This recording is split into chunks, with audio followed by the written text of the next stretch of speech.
नंतर अहिल्यानगरमधून एक मोठी बातमी। आमदार सुरेश धस यांच्या मुलाच्या गाडीच्या धडकेत एका दुचाकी स्वाराचा मृत्यू झालाय। मृत्यू झालेल्या दुचाकी स्वाराचं नाव नितीन शेळके असं असून सोमवारी रात्री 10:30 ते 11च्या सुमारास ही घटना घडली आहे। जातेगाव फाट्याकडून येत असताना सागर धस यांच्या गाडीनं दुचाकीला मागून धडक दिली। धडक इतकी जोरदार होती की दुचाकी स्वाराचा जागीच मृत्यू झालाय। या प्रकरणी सुपा पोलीस स्टेशनमध्ये अपघाताचा गुन्हा दाखल करण्यात आला आहे।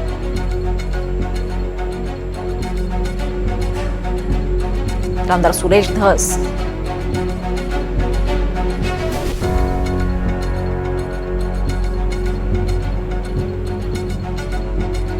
रात्री साधारण 10:30च्या दरम्यान एका 4 चाकी गाडीनं टू व्हीलर वरती एक व्यक्ती चाललेला होता, त्याला धडक दिली आणि त्याच्यामध्ये त्या व्यक्तीचा मृत्यू झालेला आहे। या संबंधी त्या 4 व्हीलरचे जे चालक आहेत सागर धस यांच्या विरोधामध्ये सुपा पोलीस ठाण्यामध्ये गुन्हा नोंद करण्यात आलेला आहे आणि पुढची कारवाई पोलीस ठाण्यामध्ये करण्यात येत आहे। त्याबाबत आपण वैद्यकीय तपासणी केलेली आहे आणि त्यांचे ब्लड सॅम्पल पण घेतलेलं आहे। तर नेमकं काय घडलं त्या रात्री आपण पाहूयात। अहिल्यानगरच्या पारनेर तालुक्यातील जातेगाव फाटा इथे रात्री 10:30 वाजताची ही घटना आहे।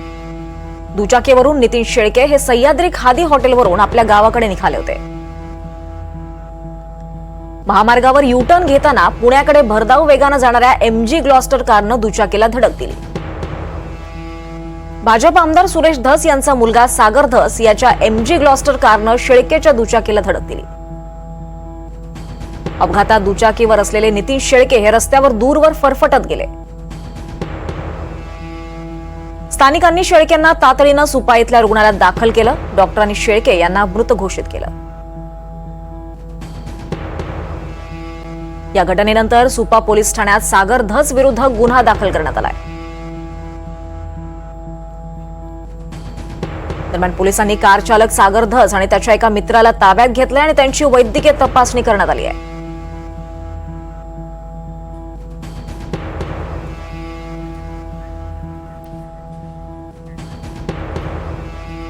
दरम्यान या अपघाताबाबत सुरेश धस यांच्याशी बातचीत केली, आमच्या प्रतिनिधींनी पाहूयात। रात्री 10:30 वाजता ॲक्सिडेंट झाला। माझ्या मुलानेच त्या मुलाला, जो दुर्दैवानं त्या ठिकाणी राहिला नाही, त्या मुलाला दवाखान्यात नेण्याचा प्रयत्न सुद्धा त्या ठिकाणी केला। माझ्या मुलानेच पोलिसला जे आहे आमचे तिथले पवार म्हणून नातेवाईक आहेत त्यांना ॲक्सिडेंट झाल्याबरोबर फोन केला। त्यांनी तिथल्या API PI जे आहेत त्यांना फोन केला आणि तिथे आणलं, परंतु त्या हॉस्पिटलपर्यंत सुद्धा दुर्दैवानं तो मुलगा जाऊ शकला नाही। त्याच्यानंतर रीतसर जे आहे ते माझ्या मुलाचं, ड्रायव्हरचं, आणि मुलगा आणि ड्रायव्हर दोघंच जण होते, त्यांचं मेडिकलसुद्धा रात्रीच परवा रात्री मेडिकल केलं त्यांनी पारनेरला नेऊन। कारण की एक आरोप आहे की ड्रंक अँड ड्राईव्ह मध्ये होता, हे नव्हता, ते नव्हतं। हे पहा, माझ्या मुलाला सुपारीचं सुद्धा व्यसन नाही आहे, त्याच्यामुळे ड्रंक अँड ड्राईव्हकडे एवढ्याला मला वाटतं कृपया कोणी नेऊ नये।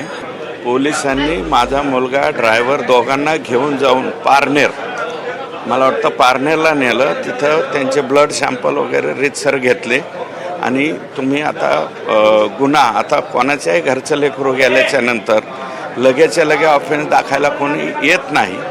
त्यांचे कुटुंबीय नंतर आले।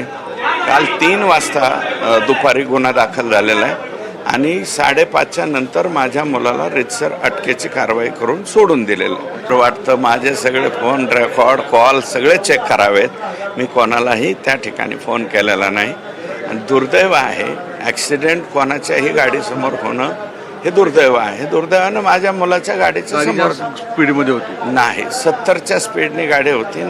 लकीली माझ्या मुलाच्या गाडीला ते GPS पण आहे आणि त्याच्यावरती पण रेकॉर्ड त्या ठिकाणी। आणि त्यावेळेस मुलगा एकटाच होता साहेब?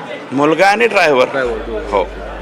दरम्यान सुरेश धसांच्या मुलाचं फुटेज तपासायला हवं, तो दोषी असेल तर कारवाई व्हायलाच हवी असं मिटकर यांनी म्हटलंय।